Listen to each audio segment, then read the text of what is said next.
여러분 안녕하십니까, 이영선입니다. 2021 시즌이 개막한 지가 엊그저께 같은데 벌써 1차 드래프트 지명이 되었고 입시철이 다가왔습니다.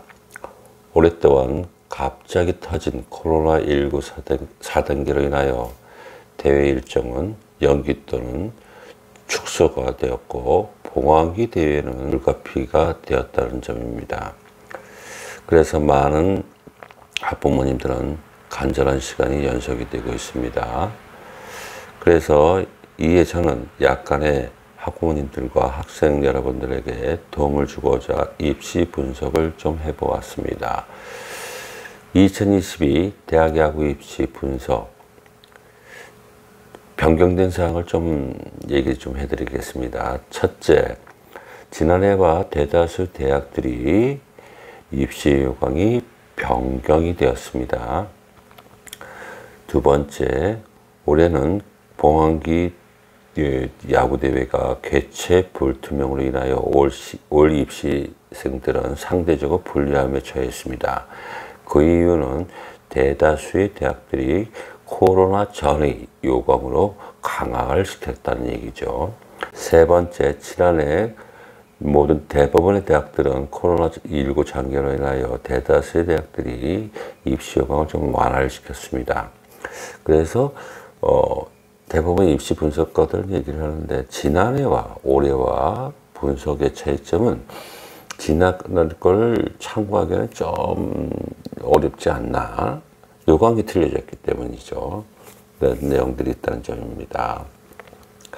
그래서 몇 가지 대학들에 대한 변경된 내용들을 좀 말씀드리겠습니다. 스카이 대학, 저는 일명 그렇게 스카이 대학으로 칭했습니다. 성대, 고대, 연대. 이 세 개 대학은 대부분 여러분들이 알다시피 최저 학력제를 적용하는 학교죠. 그런데 이 대학 세 개 대학 모두가 입시 요강이 변경이 되었다는 점을 알고 계셔야 될 것 같습니다. 첫 번째, 연세대는 2, 3학년 합산 100타석 이상을 적용한다는 점이고요. 두 번째, 고려대는 자기소개서가 폐지가 됐다는 점. 세 번째, 성균관대학은 경기실적 평가 기준에서 이 말 한 단어가 바뀌었습니다.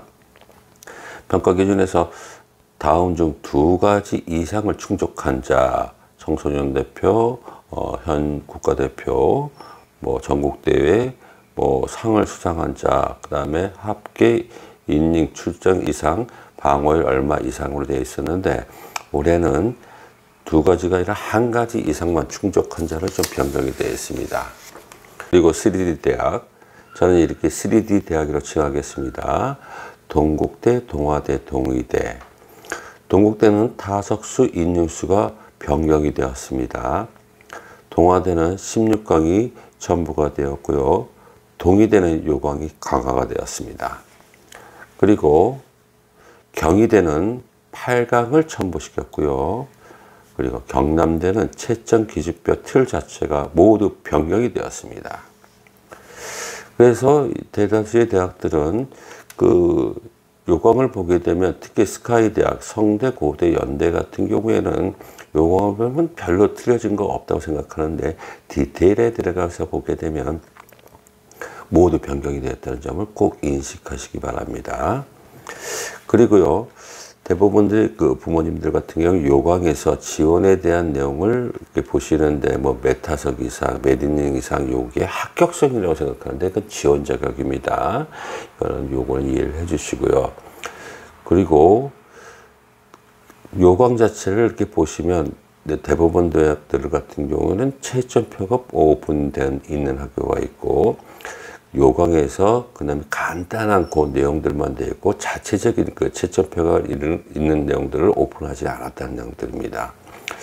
그리고 대부분의 타자의 경우에는 이제 부모님들 생각을 할 때 타율하고 타석수하고 이런 걸 생각하시는데 그 내용을 보게 되면 그 요강 자체를 보게 되면 다 그 채점법 기준들이 다 나와 있어요. 그걸 잘 보셔야 되는데 타율, 타점, 홈런, 도루 등 전반적인 점수를 합산해야 그 내용을 좀 살필 수가 있고, 투수의 경우는 이닝수, 방어율, 탈삼진 등 이런 내용을 분석을 해봐야 될 것 같습니다.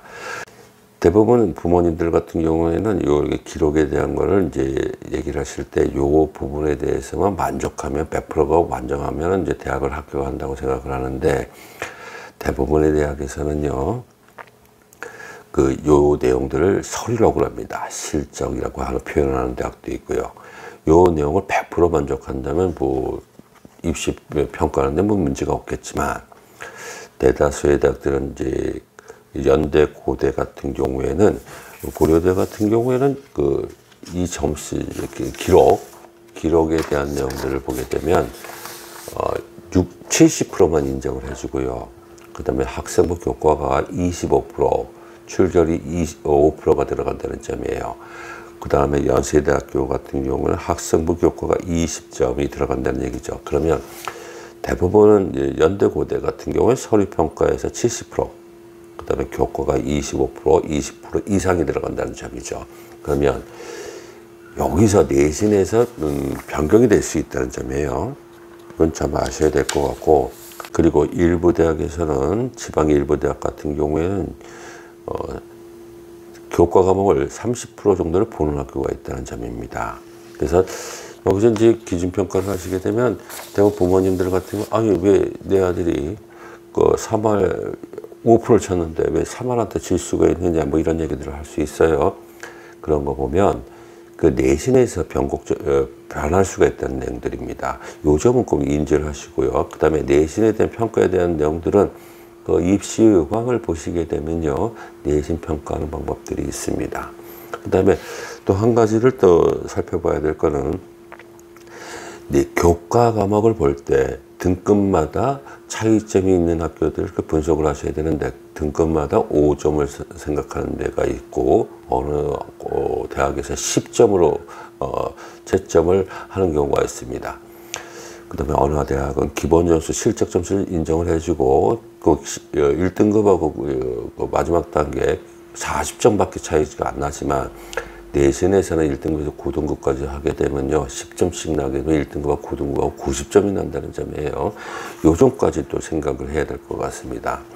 그 다음에 제가 말씀드리는 부분에 대해서는 그 6개를 수시에 응시를 할 수 있기 때문에 1차 특히 야구 입시에 대해서 이렇게 분석하는 가이드를 설정하기가 상당히 힘듭니다. 그 이유는 뭐가 있냐면, 1차에 만약에 그 동국대에서 1차로 합격한 친구가 대다수여갖고 되면 뭐 문제가 없죠. 그 점수를 평가점을 가이드라인이 나올 수 있는데, 이 학생이 1차에서 붙었는지 예비번호 3번에서 붙었는지 그게 아직까지 파악이 될 수 없다는 점이에요.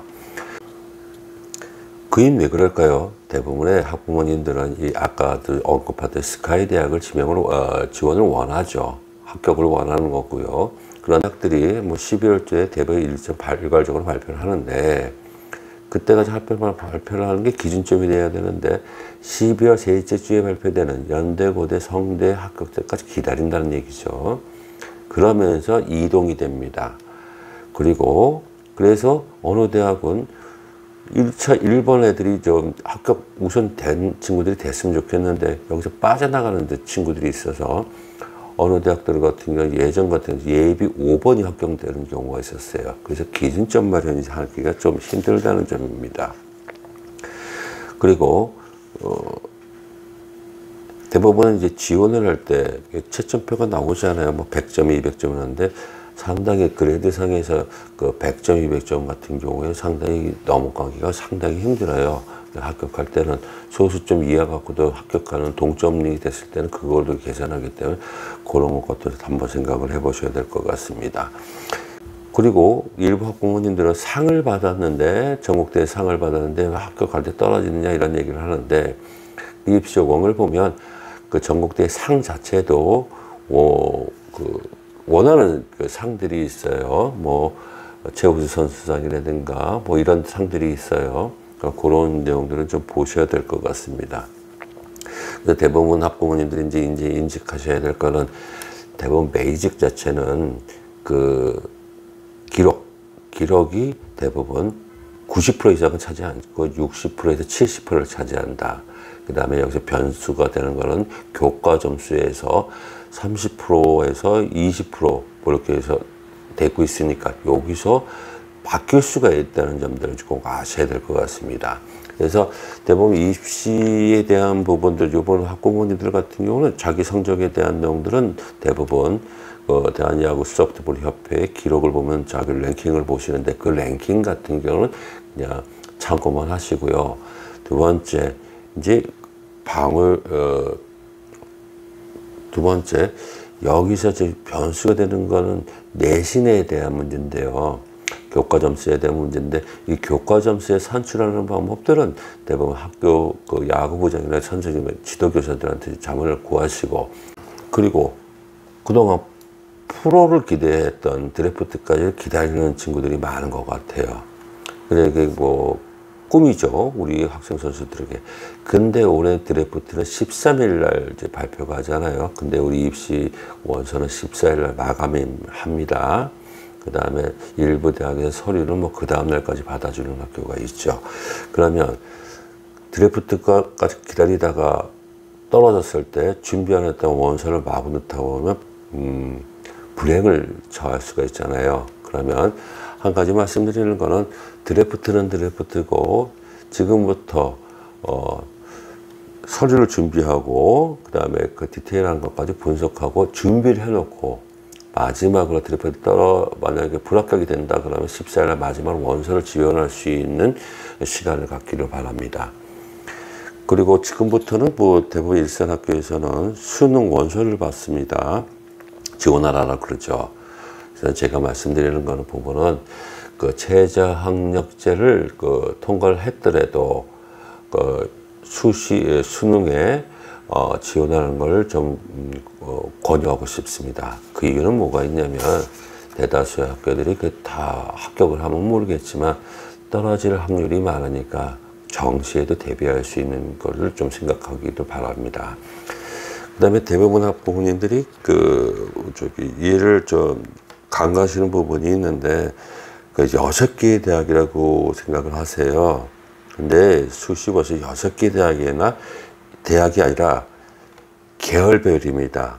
A대학을 지원하는데 A대학 한 군데만 지원하는 게 아니라 내가 공부를 잘해요. 그러면 법정대도 계열별로 따로따로 넣을 수 있다는 겁니다. 6개의 대학이 아니라는 점을 꼭 생각을 하시고 바랍니다. 그리고 봉황기 개최 여부에 대해서 많은 질문을 하시는데 벌써 시즌은 마친 학교가 있고요. 아직까지도 수도권 고등학교에서는요. 2게임, 3게임까지 주말 리그가 잔여 경기가 남은 학교들이 있습니다. 그래서 이 일정상으로 하게 되면 봉황기는 아마 연기가 되지 않겠나 생각합니다. 아무쪼록 이제 시즌은 막바지에 왔습니다. 그리고 입시의 계절이 왔습니다. 본인의 성적에 대한 거를 잘 기록을 체크하시고요.